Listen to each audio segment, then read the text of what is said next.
आप में से कई सारे लोग ऐसे हैं जो कि एक नया इलेक्ट्रिक स्कूटर तो लेना चाहते हैं, लेकिन ओला, एथर या फिर कुछ ऐसी कंपनियों के ऊपर भरोसा नहीं कर रहे जो कि अभी मार्केट के अंदर ज़्यादा टाइम नहीं हुआ है, 3-4 साल ही हुए हैं। उन लोगों को चाहिए वो कंपनी जो कि काफ़ी पुरानी हो, जो पेट्रोल व्हीकल में अपना नाम बना चुकी हो। जैसे सबके माइंड में सबसे पहला नाम आता है टीवीएस। अब टीवीएस के 5 स्कूटर्स आते हैं आज की डेट में।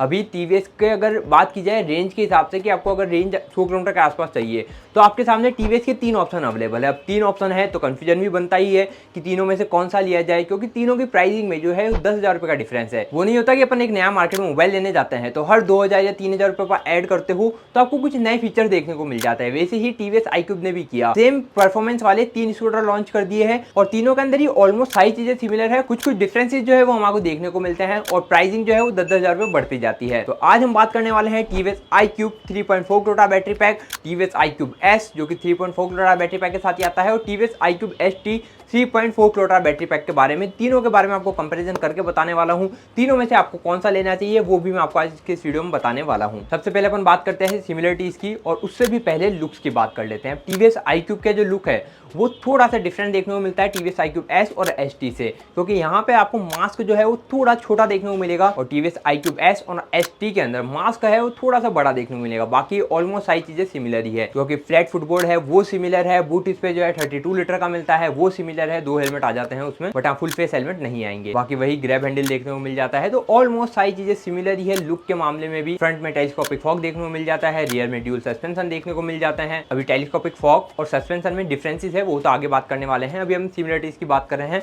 तो अब आते हैं परफॉर्मेंस के ऊपर। तीनों में ही आपको हब मोटर देखने को मिलने वाली है जिसकी पीक पावर 4.4 किलोवाट की है और टॉप स्पीड उससे निकल के आने वाली है 78 किलोमीटर पर आवर की। यहाँ पे आपको तीनों में ही दो मोड मिलने वाले हैं, इको एंड पावर। ग्रेडेबिलिटी जो है वो आपको 10 डिग्री की देखने को मिलने वाली है और फ्रंट में डिस्क ब्रेक, रियर में ड्रम ब्रेक ऑफर किया जाता है। अब बात आती है बैटरी की, तो बैटरी जैसे मैंने आपको बता दिया 3.4 किलोवाट बैटरी पैक के साथ में आता है। रेंज की बात की जाए तो ट्रू रेंज जो है वो इको मोड पे 100 किलोमीटर की मिल जाती है, पावर मोड पे मिल जाती है 75 किलोमीटर की, और 0 to 40 जाने में लगते हैं 4.2 सेकंड। तो ये तो सिमिलरिटीज हो गई। अब आते हैं डिफरेंसेस के ऊपर। तो डिफरेंसेस की बात की जाए तो सबसे पहला डिफरेंसेस जो मैंने आपको पहले कहा था कि मैं आपको आगे बताने वाला हूँ, जैसा कि टेलीस्कोपिक फॉग और रियर सस्पेंशन की बात की जाए तो टेलीस्कोपिक फॉग तो सिमिलर मिलते हैं, लेकिन जो रियर सस्पेंशन है वो आपको टीवीएस iQube के अंदर ओनली हाइड्रोलिक मिलने वाले हैं, जबकि टीवीएस iQube S ST के अंदर आपको एडजस्टेबल मिलने वाले हैं। अभी तीनों के अंदर बैटरी तो सिमिलर है, लेकिन चार्जिंग टाइम में डिफरेंस है और डिफरेंस काफी ज्यादा है, क्योंकि TVS iQube and iQube S इन दोनों के अंदर जो है ना आपको चार्ज मिलता है 650 वोल्ट का, और उससे 0 to 80% चार्ज होने में लगते हैं लगभग 4.5 घंटे। वहीं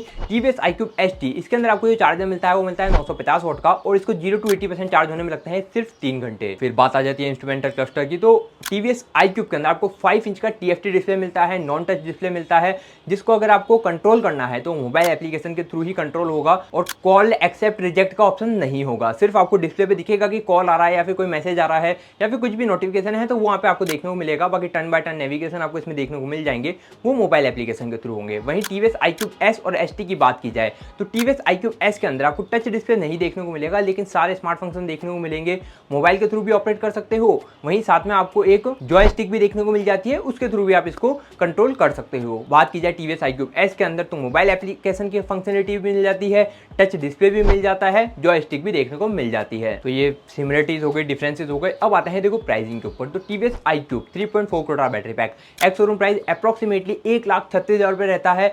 वहीं टीवीएस iQube S 1,46,000 रुपये एक्स शोरूम है। TVS iQube ST 3.4 kilowatt battery pack इसका एक्स शोरूम प्राइस 1,56,000 रुपये के आसपास एक्स शोरूम आता है। तो तीनों में डिफरेंस जो है 10,000 रुपये का है। अब इन 10,000 के डिफरेंसेस के अंदर आपको कौन सा लेना चाहिए, जो कि इस वीडियो का सबसे इंपॉर्टेंट पार्ट है, तो इसको जरूर देखना। अभी टीवीएस iQube उन लोगों को लेना चाहिए जिन लोगों को स्मार्ट फंक्शन से या फिर ये कहें टच डिस्प्ले से, जॉयस्टिक से या फिर थोड़े फैंसी फीचर से कोई मतलब नहीं है, जिनको सिर्फ एक सिंपल स्कूटर चाहिए, बजट में चाहिए, तो वो लोग टीवीएस iQube पे जा सकते हैं 3.4 किलोवाट बैटरी पैक, क्योंकि पावर परफॉर्मेंस वो तीनों में ही सिमिलर देखने को मिलती है। फिर कुछ लोग ऐसे हैं जो कि यार 10,000 रुपये तो एक्स्ट्रा पे कर देंगे, लेकिन हमारे को तो चाहिए एक बड़ा सा मास्क, बड़ा सा 7 इंच का डिस्प्ले, अब टच डिस्प्ले नहीं चाहिए तो वो लोग टीवीएस iQube S पे जा सकते हैं, जहाँ पे जॉयस्टिक से आपको सारे फंक्शंस यूज करने होंगे। लेकिन मेरी रिकमेंडेशन रहेगी अगर आप टीवीएस iQube S ले रहे हो तो आप टीवीएस iQube ST पे जाना। रीजन बताता हूँ क्या क्या है। टीवीएस iQube ST इसके अंदर आपको सबसे बड़ा बेनिफिट तो मिलता है चार्जर का। 950 वाट का चार्जर है जो कि फास्ट चार्ज कर देगा, 3 घंटे के अंदर आपकी व्हीकल को 0 to 80% चार्ज कर देगा, जाएगा। यहाँ पे आपको टच डिस्प्ले देखने को मिल जाएगा, जॉयस्टिक मिल जाएगी, मोबाइल एप्लीकेशन की सारी फंक्शनलिटी मिल जाएगी। तो ये फुली स्मार्ट स्कूटर बन जाता है, फ्यूचरिस्टिक सा स्कूटर बन जाता है। तो ओवरऑल देखा जाए तो या तो आप टीवीएस iQube लो 3.4 करोड़ बैटरी पैक, क्योंकि 20,000 रुपये बचेंगे, या फिर आप टीवीएस iQube ST लो, क्योंकि यहाँ पे आपको फंक्शंस काफ़ी अच्छे देखने को मिलने वाले हैं टच डिस्प्ले के साथ में। और चार्जिंग सबसे ज़्यादा इंपॉर्टेंट रहती है, अगर जितना जल्दी चार्ज होगा उतना ज़्यादा आप स्कूटर को ज़्यादा यूज़ कर पाओगे। तो मुझे उम्मीद है आपको समझ में आ चुका होगा, आपको टीवीएस iQube भी लेना है तो इन तीनों में से कौन सा वेरिएंट लेना चाहिए। बाकी मैं इसी तरीके के और वीडियोस लेके आता रहता हूँ आप लोगों के लिए। आपको इलेक्ट्रिक व्हीकल से रिलेटेड कुछ भी अगर क्वेरी है तो कमेंट में जरूर पूछना, मैं आपको पूरी कोशिश करूँगा जल्दी जल्दी रिप्लाई देने की। और इसी तरीके के और वीडियोस के लिए चैनल को सब्सक्राइब करके बेल आइकन जरूर दबा देना। मिलते हैं आपसे अगले वीडियो में। Okay bye.